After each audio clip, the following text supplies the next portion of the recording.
Okay, so obviously if you've got an extra set of hands, this is a lot easier. But I'm going to go ahead and show you how to do it the easiest way that we know if you're by yourself.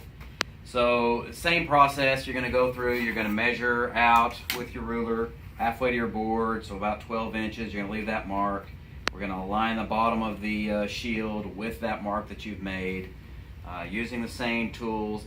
The things you'll notice differently is when you're doing it by yourself, you'll notice that we've rolled it with the artwork out rather than the backing out. And the reason is it just kind of helps it hold in place a little bit easier. It helps you be able to work it up in more controlled. So the only other thing we're going to do differently this time is we're going to, when we make this initial cut, we did 6 or 8 inches because we had help and people holding it.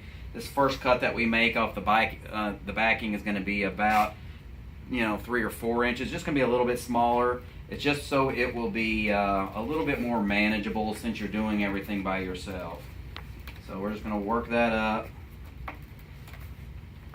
Again, we always start from the bottom.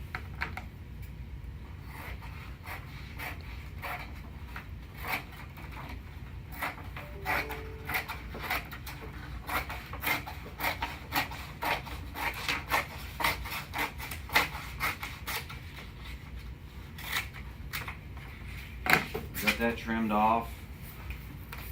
Slide this up.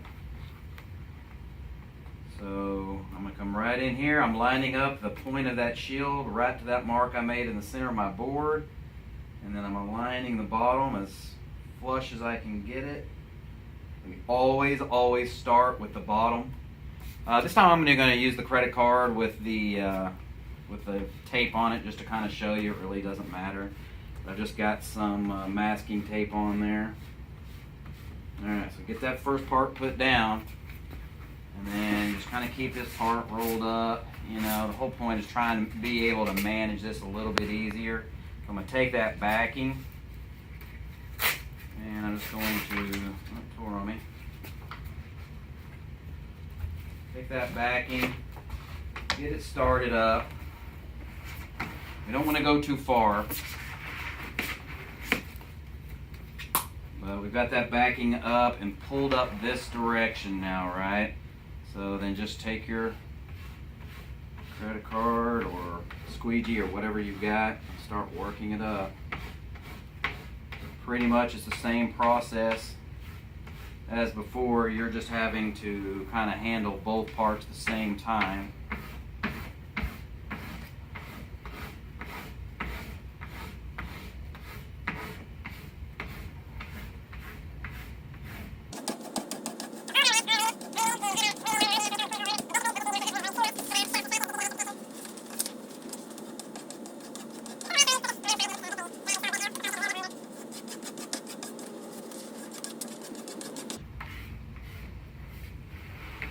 One of the tips I want to give you as you're doing this, and especially when you're doing it by yourself, is if you do happen to wind up getting into a situation where you've got a little bubble or something, you don't notice it until until you're done.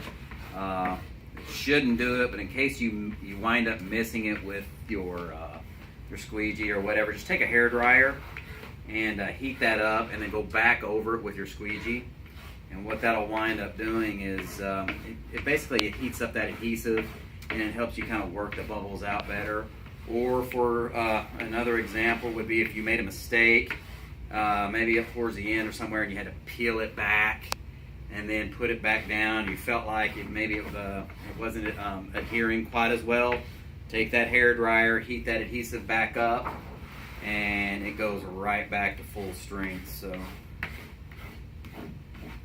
there's our hole. Keep working it up a little bit at a time. Don't try to get greedy and do too much at one time. That's where you'll run into situations where you can leave bubbles or whatever. We're almost there.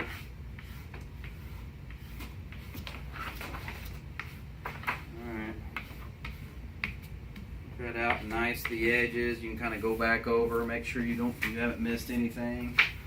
That looks really good. And then the same thing, just trim your edges and cut your hole out. Alright, so we've got it installed. The last thing to do is trim it up. So one of the things I like to do is to, when I start, I don't start right on the end. I make just basically like an incision right along the edge and then cut it out. And then you can go, and it just seems to start a little easier when you do that. Hold that knife right up against the edge of the board. And trim that edge. We've always got a little bit of an overlap, and that's just in case there's some variation in your board size, or you get off slightly whenever you line it up. I mean, whatever. It just makes sure that everything fits your board well. Same thing on this side. Good sharp knife really helps this part.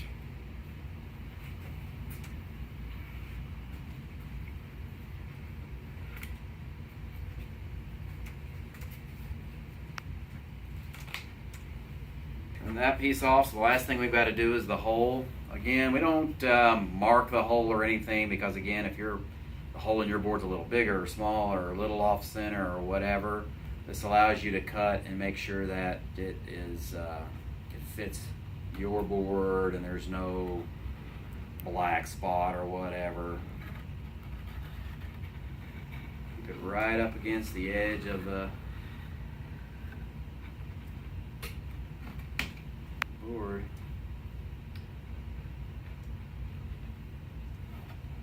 There you go, that's it. It's not very hard. You can do it by yourself. It's easier if you've got somebody else, but seriously, 5 minutes and you can get it done. If you've got any questions, give us a message.